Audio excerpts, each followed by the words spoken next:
కార్తీక మాసం వచ్చింది అంటే సాయంకాలం ఆకాశ దీపం వెలిగించి ధ్వజస్తంభానికి పైకెత్తుతారు.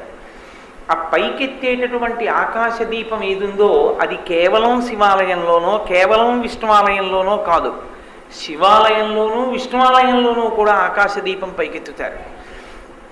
కాబట్టి హరిహర భేదం లేనటువంటి స్థితిలో ఉపాసన నడిచేటటువంటి కాలం ఈ మాసం.